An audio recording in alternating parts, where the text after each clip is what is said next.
I wish I was a little stone, simply waiting to be chosen. Smooth and shiny, I could flicker, gleam, and glow. Or jagged, broken, pointed, rough. Careful, I may hurt your toe. Perhaps not a stone, but a stone's friend I'll be. Making magic every day between the oceans and the seas.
So the tower in the middle represents my family, and then the ones around it are kind of just my extended family and close friends. So that's basically what it says. It says the tower in the middle represents my immediate family, how we are all a part of each other. The next group of towers represents extended family and closest friends, and so on. Everyone radiates out from each other to form the whole, and we're all a part of something much bigger than just ourselves. So you have like yourself in the middle, and you have life like surrounding you. And I wrote a lot, but I'll just kind of summarize it. Oh, you can read it. Read the whole Oh, thing. okay. The circle of life shows how life is a never-ending continuum. We are surrounded by life everywhere we look. The rock in the center represents a person and how life revolves around him or her. Life itself has no stopping or starting point. People or living things will always die, but new things will soon be born. Life on Earth is magical because it continues to go on even when we pass away.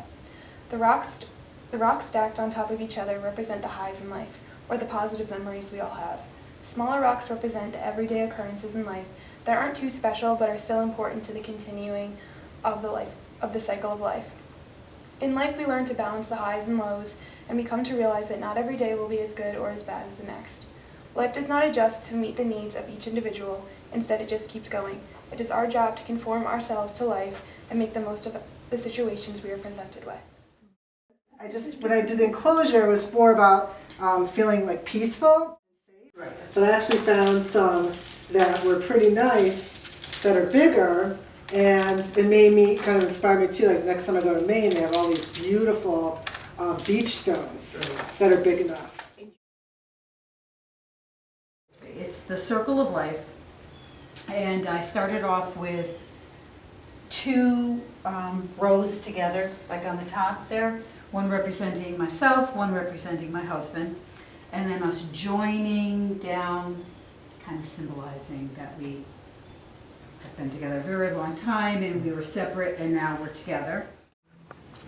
I started to think what to make. and brought me back into my childhood. When I was 5 years old, on my 5th birthday, my mom made me a huge birthday cake, chocolate. I love chocolate, with a big heart, white heart on the top. At that time, we didn't use any color, you know, just real natural ingredients.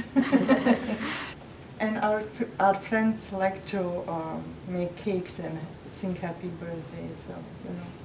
It's one of I thought our that was the routine. apron. Oh yeah, it looks like, but you know, I couldn't find the rocks, what I... But was it an apron or was part No, of no, your no, dress? dress, but big pockets. I had white dress, big pockets outside. So I felt like I was a paleontologist building a dinosaur. So I built the dinosaur, the first one, and gave him a little, first I was going to give him scales, but then I gave him a heart. And then I decided I needed to build a friend for this dinosaur. So a paleontologist discovered several reddish-brown bones. As she fit them together, she found that this dinosaur had a very long neck with a small pointy head and a long tail with a sharp spike at the end. She built another dinosaur that had no neck, I guess he was a dinosaur, a large eye, and a short tail. She brought them to life by giving each a heart in the center of their bodies. The two dinosaurs became good and kind friends. The end. You can tell I teach preschool. Once upon a time, there lived a woman who wanted to help people. And she was constantly thinking of others and forgetting about her own needs, until one day she bought herself the prettiest flowers and have seen the sunshine brighter and the bottomless sky filled her soul with joy.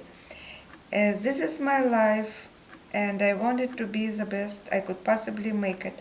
And I will try to bring more beauty to this world from now on, she thought. And she called herself Sunshine ever since.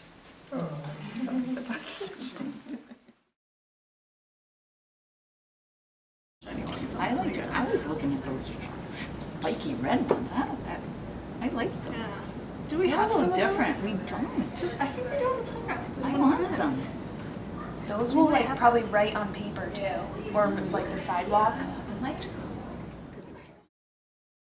And I think setting it up in that round table will make it, contain, to have a space to work at. And it's quiet, because it's just two.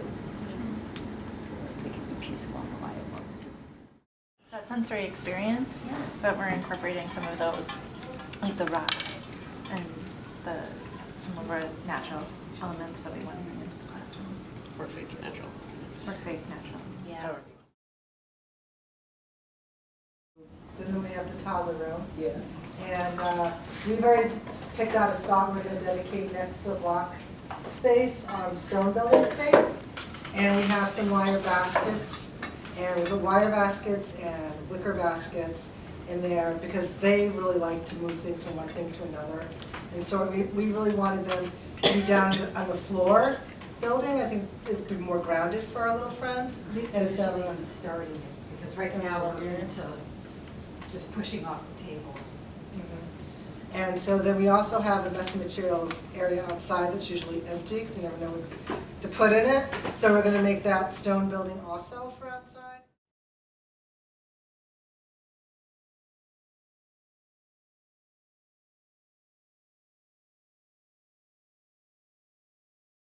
But it's something like developmentally, because you're going to see them first just scatter the stones, you know, and it's okay, or moving them back and forth, the toppers. It's not like they're making a story, or they pretend feed with the stones.